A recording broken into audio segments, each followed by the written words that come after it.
Welcome to Thriller Premium. Welcome to Thriller Premium.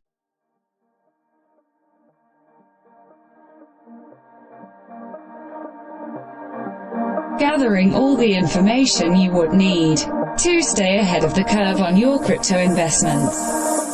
Welcome to Thriller Rundown.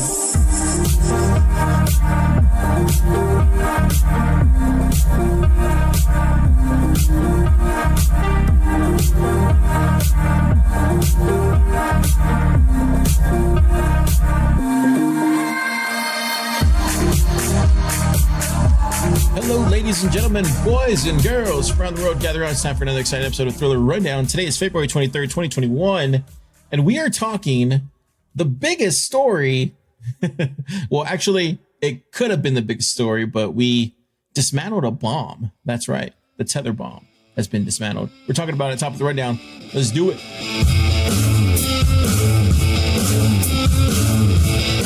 The Rundown.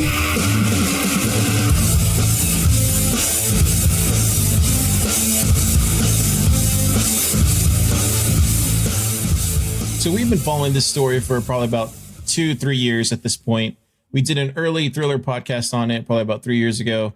And Tether has always been that nuisance that's been hanging on our shoulders here in the crypto and Bitcoin space. And finally, after this long, we finally reached a settlement, it seems. So the news came out today that the New York Attorney General's office here did a probe into Bitfinex and Tether, and it ended with an $18.5 million settlement. Yeah, not that bad.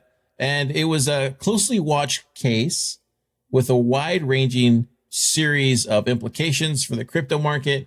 We know if this had gone the other way, this could have seriously hurt. This could have seriously hurt a lot of people, myself included. Yourself, this would have really crashed things. Seriously. Tether has admitted no wrongdoing and will provide reports on the reserve for the Tether here in the next 2 years. But the New York Attorney General, Letitia James, said Bitfinex and Tether recklessly and unlawfully covered up massive financial losses to keep their scheme going and protect their bottom lines. Tether claims that its virtual currency was fully backed by US dollars at all times was a lie. The settlement may help resolve one way or another a question that has long, caused so much, back and forth hearsay. We really never got to the bottom of it, right? And when we did our Thriller podcast on it, our hands were up in the air. I mean, there was evidence both ways. So basically, what ended up happening is the New York Attorney General sued Bitfinex and Tether nearly 2 years ago. Today, they settled for $18.5 million, which is basically a traffic fine, right? They have to admit to damage here, and they have to seize all trading activities in New York State. For the next 2 years, they'll be also required to submit quarterly reports about how much money they have in their reserves, as well as how they're working to exclude New Yorkers from their services. The Attorney General has also mandated that Tether and Bitfinex include information about transfers of funds, along with verification that Bitfinex and Tether have appropriately segregated client reserve and operational accounts. Naomi Brockwell had a really good take on Bitfinex and Tether, and quite frankly, she has a little bit more insider information into what occurred before, this kind of went sour for Bitfinex when they created Tether. So take a listen.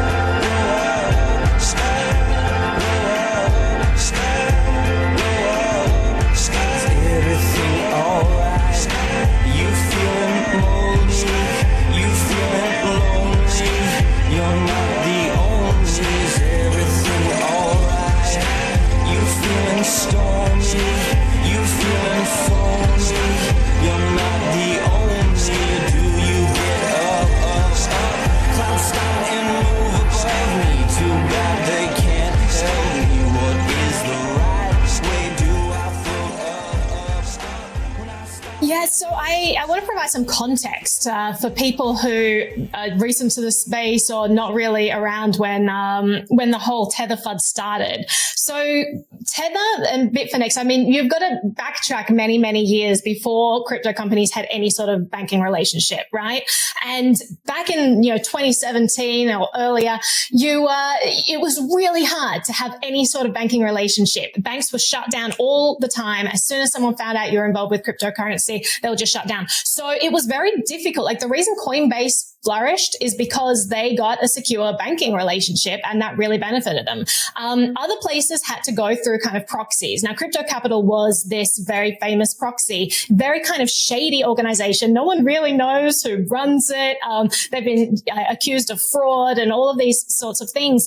But basically, they were the proxy that like almost everyone in crypto was using. And so what they would do is they would set up all these shell accounts at bank accounts all over the world. And crypto companies would use them as their holding. Now, the reason that Bitfinex ended up with this $850 million hole was because in Poland and in other places, law enforcement seized a bunch of Crypto Capital accounts. So Bitfinex literally lost access to all of their funds. They weren't being charged with, fraud or money laundering or any of that.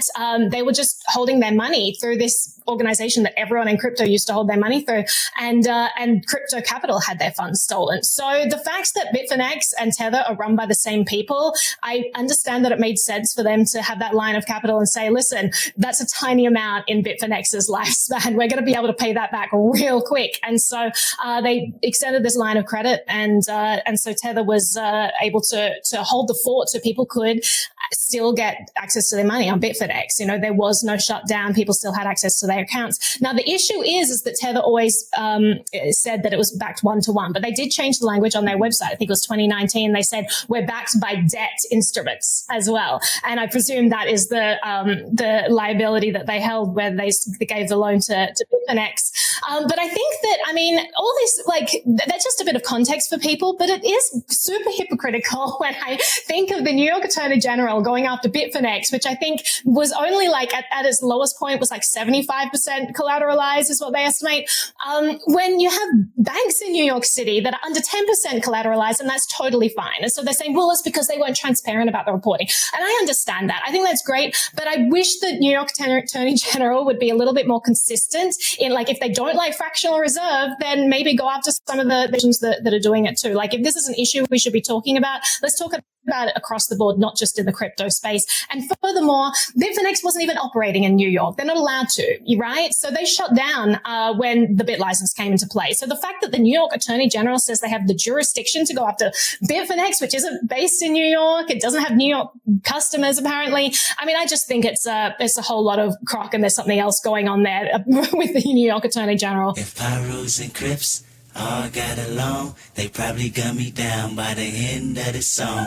Seem like the whole city go against me. Every time I'm in the street, I hear yak, yak, yak, yak. Man down, where you from, nigga?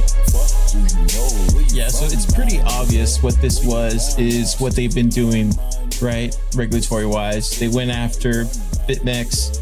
They went after Bitfinex. They're literally clearing out this whole space, and they're trying to clear it out. They're trying to get rid of the old guard the way it was before this new institutional class gets in. They're trying to make way for an ETF, and this is how they're planning on doing it. Crypto and Bitcoin very much was the Wild West before. This is how America rules the markets worldwide. This is how they do it. At the same break, I stand with same gout. Now this is not a tape recorder saying that he did it, but ever since that day, I was looking at him different. That was back when I was 9. Joey packed a 9, pack a stand on every porch is fine. We adapt to crime, pack a van with 4 guns at a time with the sliding door. But honestly, this could have went a lot worse. If this would have went the other way, we could have saw Bitcoin implode. And then who knows where that would have put Tether. And at that point, Bitfinex would have went down, and they're a very big exchange. And it could have been way worse. This is actually good news for the space, because this has been something that's been hanging over our head for a very long time. So I'm happy with this outcome. We can kind of finally put this to rest. So with that, let's get into, that's right, 5 good minutes. 5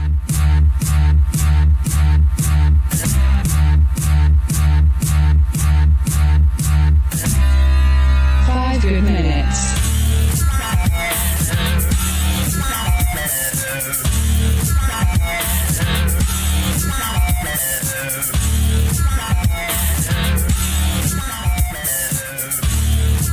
All right. So today in 5 good minutes, we're talking Bitcoin completed a 20% correction. Buy the dip ? I think you already know the answer to that. So we'll talk about the Bitcoin sell-off here in the hard truth, but I want to talk about where Bitcoin is going because that's my favorite thing to do. So go ahead and get started with the timer. There we go. So as you know, 20% is just a normal thing here in the market. This is not something to be afraid of. This is just normal for any kind of bull run that we have. In Bitcoin, you can go back to years and years of bull runs past, and you'll see a 20% correction all the time. Quite frankly, this is not even that bad. We're already at 51K already as it is. So this was a very brief dip. This is what I'm saying. Like, we are fast approaching 75K here in March. It's not even a question anymore. I think what we're seeing here is just a correction that needed to be had. There is so much absolute FUD out there. And like I said, I'll talk about more about the sell-off, but just if you just look out there, there's so much FUD that is surrounded by Bitcoin. It's no wonder, some strong hands felt the need to sell some Bitcoin. I'm not surprised, but this is actually a good thing because we wanted to sell off here in February, right? And I think even if you go back to a week ago when we were talking about Bitcoin, I even kind of, expected a sell off at some point here before we go into March. So this is actually good news. The fact that we sold off before we go into March is a great thing. So March turns out to be a very bearish month for Bitcoin and crypto. Now, in most years past, March has always been not the best month for Bitcoin and crypto, except for 1 year, right? And that year was 2013, and that happens to be the double top year. So I think what we're going to see this year is a very similar, like I've been saying, I think we're going to see a very similar year to 2013. I think we're going to see a very exciting March, and I think we're going to see 75K. And like I've been saying, I think we're going to see this little dip here, which is fine. Just as long as we stay, above 40K, we'll be fine. Now, if we drop below that, we have to hold 32K, right? But I mean, I have a feeling we're not going to drop any more below 47, 44, 45. But if we do, we have to hold 40. If we don't hold 40, then we have to hold 32. And then it goes even lower than that. But honestly, ladies and gentlemen, we're already at 51K. This was an opportunity to buy low. I bought some sats as soon as I saw it drop to, 47 today. I bought sats, and then I bought some more this afternoon when I saw it go to 48. I'll continuously buy some more sats as the year goes on. I really don't see the need to stop buying Bitcoin at this point.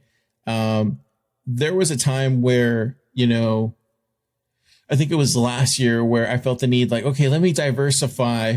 But I think it was this year where it really clicked to me how urgent everything really has become, especially with what the Fed is doing here with this $1.9 trillion they're going to additionally print, especially with what Jerome Powell is doing, especially with what China is doing and their advancement in their renminbi and with their partnership with Swift, and that's going on. And then we have Jerome Powell again going on the offensive today, talking about how they're going to make a digital dollar, and that's priority number one, he said today. So this is what I'm saying. Like, it's very important that you have sats, and you keep those sats, and you make sure you are able to, buy any sats necessary, whether it's $1 or $2 a day, whatever you can afford. because at a certain point, you're going to be priced out of it, right? And you're not going to be able to buy 2,000 sats for $1. I think it was Sunday, or I think it was Sunday, where I think we were at 58K, and I think sats were at 1,700 or something like that. And I immediately thought, oh my gosh, that's going so much lower so fast. And for a second, I had like a mini panic attack because I couldn't believe how low sats were going per dollar. It was literally like 1,700 sats for $1. And I was like, oh my gosh, like I'm not going to be able to buy, 2,000 sats for $1 at this point. And that's what I'm saying, ladies and gentlemen, like at a certain point, it's really going to come to a head where sats are going to be so important, just any and every sat, right? So right now is a perfect opportunity to be picking up sats while you still can on the very cheap. And I know you probably want a full Bitcoin, and you probably want to, go all in on Dogecoin or something. Trust me, it's not worth it. Go into Bitcoin with whatever, $2, $3, $5 a week, a day, whatever you can afford. Just make sure you're picking up sats any and every which way you can while you still can, because when this dollar collapses and they move over to this new currency, and I have a feeling it's going to be the renminbi as a reserve standard, or whatever they choose. Who knows at this point? There's a lot of moving pieces happening very, very fast. And it looks like it's going to happen here in the next 2 years. You're going to want to be holding sats. You're going to be wanting to have that opportunity to move into whatever currency that suits you best, if you have to, right? Or you could just hold your Bitcoin. Having that kind of flexibility in that world just makes a hell of a lot more sense than holding a deteriorating dollar at this point. Right now, we fell down 20%. We're in a bearish cross. This is going to continue down, right? So as long as we stay above 45, we'll be fine. Look for the next trending up here at the beginning of March. I would say let's give us till probably about March 3rd, March 7th. I'll go ahead and release a Bitcoin in March on Sunday. That's going to be really interesting. I want you to take a look at that when that gets released. So look for 3rd, 4th, 5th, 6th, 7th for us to start running up. By the 15th, we should be at 70K. Into the 21st, we should be at 75. So that's kind of where I see it. And I don't think I'm going to be wrong. Okay, with that, let's get into, that's right, hard truth.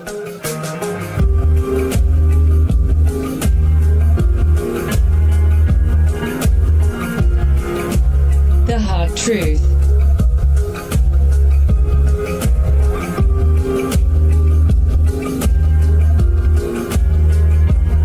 You want answers? I think I'm entitled. You want answers? I want the truth. You can't handle the truth. So today in the hard truth, we are talking about what is behind the Bitcoin sell-off.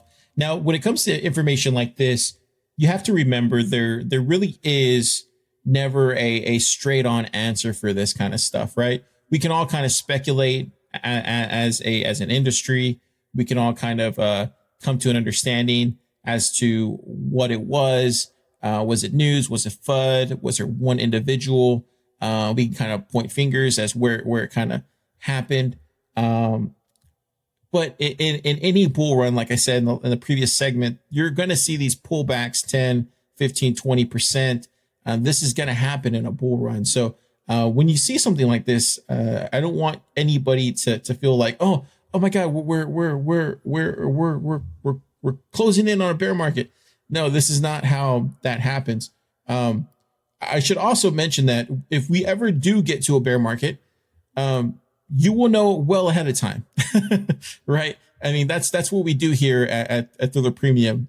We will let you know ahead of time. We will probably know 1 to 2 months before everybody else, right?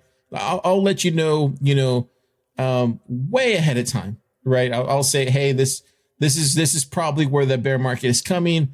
Right around this date. Right now, it's way too early to even get into that kind of talk. It just is, right? We're closing in halfway, right? But we have way too much runway to go. So we're not even there yet, right? So we can't even have that conversation yet. Now, could there be something like aliens come down on Earth and take over the world and we have bigger fish to fry? Yes, absolutely. Right. Could there be a total collapse of the world economy and that causes everything to fail? Yes, absolutely. Right. Could we go into like Armageddon with an asteroid or something? Yes, absolutely. But, without all those happening, we will know ahead of time. So, something like today, a 20% drop, to be honest with you, that's normal. And that's a buying opportunity, if anything. So let me kind of give you my take of where I see this kind of Bitcoin sell-off happening. And this is kind of what I think is going on. There's a lot of FUD going on in this space right now. You have a lot of people in the Federal Reserve who are coming out of the woodwork, right? We have so many Federal Reserve chairmen making CNBC requests like every other day, right? So we have somebody from Boston here recently going to the New York Times on Friday saying, I'm surprised that Bitcoin has continued to flourish. Last week, we had somebody from CNBC, I think he was from Kansas City, from the Federal Reserve, talking about Bitcoin. And then you have Jerome Powell again this week, talking about Bitcoin again. He says, he's talking about the recent spike in Bitcoin. And he says, well, it's not a currency. It has no reason to think that it's going to continue to go up. It's a bubble. You also have Janet Yellen talking about Bitcoin and saying that it's used for illegal transactions. She of course is with the Treasury. So you have all these people who have regulatory power who are very upset that Bitcoin is seeing a lot of spotlight right now, and rightly so. It should, right? But it's at the detriment of them, right? So you have to look at it like this, right?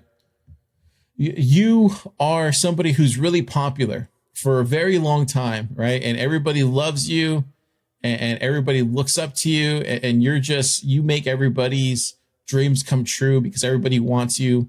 Everybody wants to want you. And everybody just looks at you like you're nothing better than anything else in the world. People used to look at the greenback that way. People used to look at the United States dollar that way. People aren't looking at the United States dollar that way anymore. People are looking at Bitcoin that way. So of course you have people like Jerome Powell, who's the Federal Reserve Chairman, super jealous of Bitcoin success, right? That's how they used to look at him and look at the digital dollar. People used to, really, really kiss up to this guy and think he was a genius for commanding this market and saving us, right? And so same thing with Janet Yellen. She used to be the Federal Reserve Chairman as well too. And so they used to look at her like she was a genius, and everybody, wanted to kiss her ass too as well. And they wanted the same thing that she had, the dollar. And yeah, that's what I'm saying. Like, they're so used to that kind of love and affection from everybody, right? But they don't have that anymore. No one wants them. No one wants the dollar anymore. The dollar is overvalued. The dollar is going in the pits. The dollar is going to get inflated into oblivion. And they know it, and they're stressed out about it. That's why he went today in front of Congress and he said that a digital currency developed by the Fed is a high priority project for us. He said there is significant technical and policy questions, but we are committed to solving technology problems and consulting very broadly with public and very transparently with all interested constituencies as to whether we should do this. But the U.S. doesn't have to be first in issuing a digital dollar, but it needs to get it right. This is something that we're investing time and labor in across the Federal Reserve system. So of course they are trying to scramble for a digital dollar. The renminbi's right on their back. The fact that the China just partnered with SWIFT, really got them in gear, right? Even more so now because, China's digital yuan is going to be used globally. And right now, Bitcoin's already, it can be used globally, and it's a settlement layer. And so digital dollar, there is nothing the Federal Reserve has out there, right? Other than these ERC20 tokens that's on Ethereum. So what I'm trying to say is this is a lot of FUD coming from these federal regulatory agencies. They really don't want to see Bitcoin succeed. Now, will they ban it? Do they want to ban it? No, they don't. Because there is a large segment of Wall Street that is in love with Bitcoin at this point. And the vast majority of Wall Street has infiltrated the United States government. Now, I'm not trying to be a conspiracy theorist or anything like that, but a lot of us know that the lobbyists control who gets who makes it into our government, right? So there is a lot of Wall Street lobbyists that are able to get the people that they want elected, and they own them. And so that's why we are seeing Bitcoin untouched, unscathed, because there's a lot of people that are going to make a lot of money with Bitcoin. So Bitcoin is not going to get touched, right? So Jerome Powell and Janet Yellen, they can yell all they want, but Bitcoin is going to be untouched, unscathed. They don't have a choice. They have to come out with their own digital dollar. And so what we're seeing here, ladies and gentlemen, is twofold, right?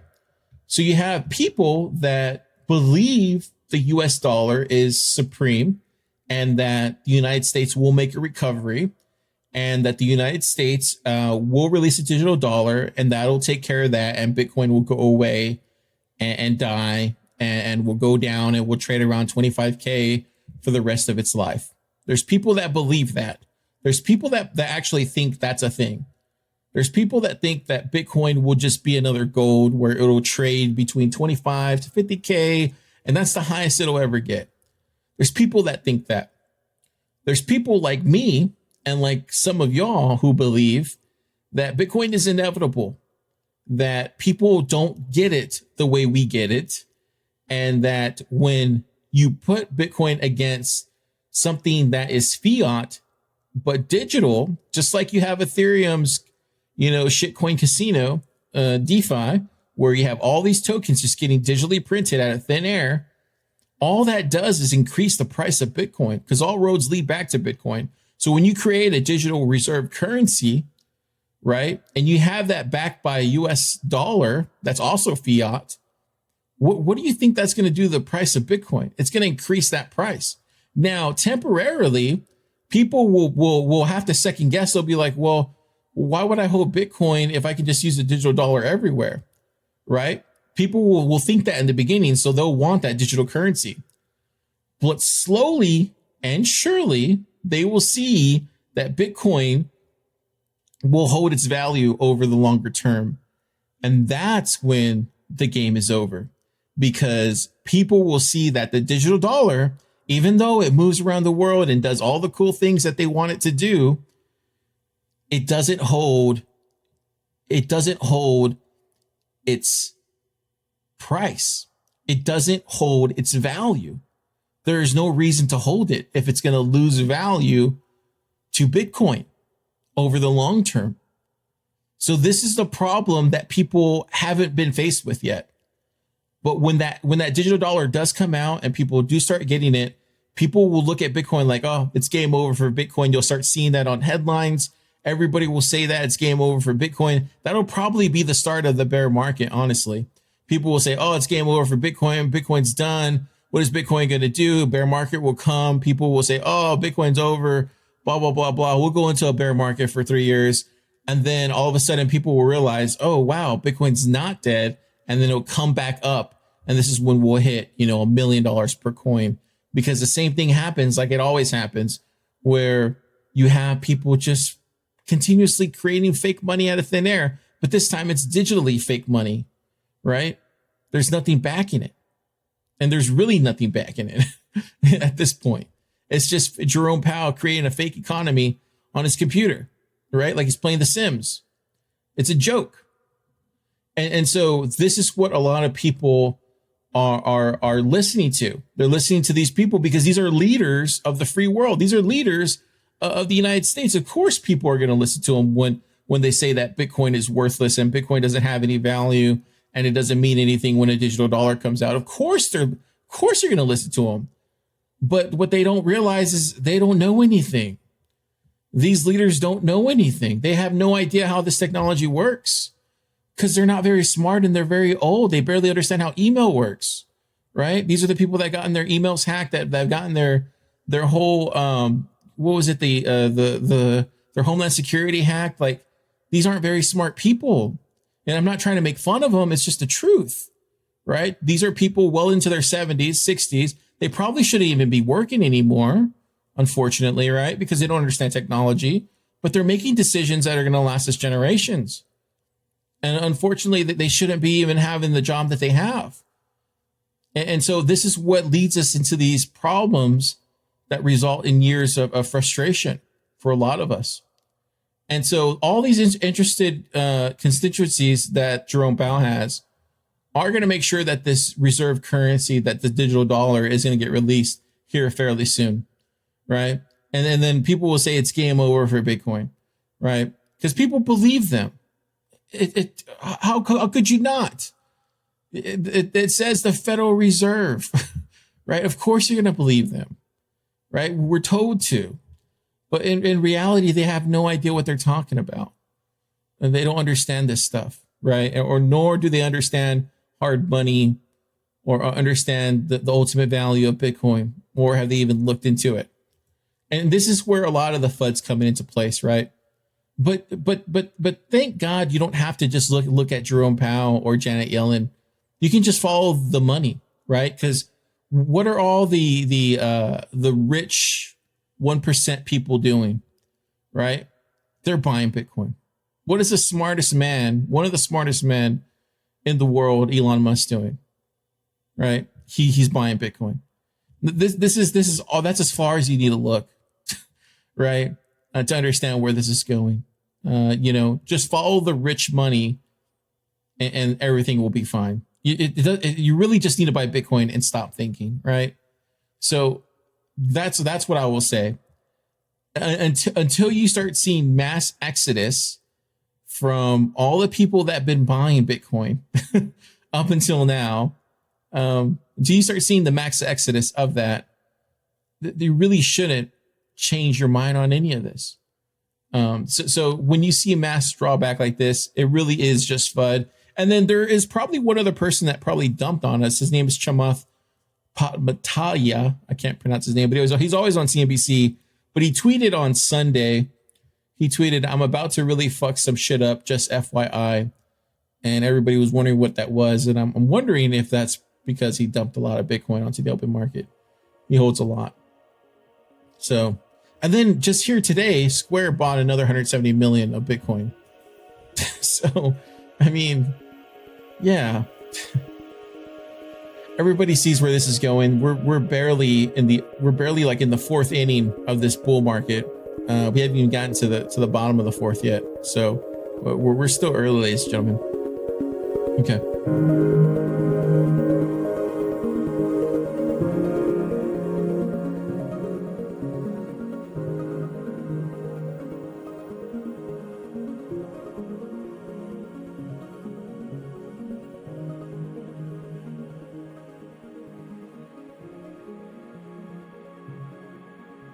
Yeah, bringing the fire today. I don't know. That's what happens when you go without water and power and internet for a week. You start realizing how urgent everything really is. You start grabbing onto life, just the living. I will say that everything that we do here for this Bitcoin space really is to change the world. I know it doesn't seem like it, and I know sometimes it might seem like we're falling behind, but in reality, what we're doing here with Bitcoin, what these Satoshis will do, is it really levels the playing field. And it levels the playing field for whoever wants to participate, right? So at the end of the day, when people are sitting there wondering, how do I get out of this despondency? How do I get out of this rat race called life?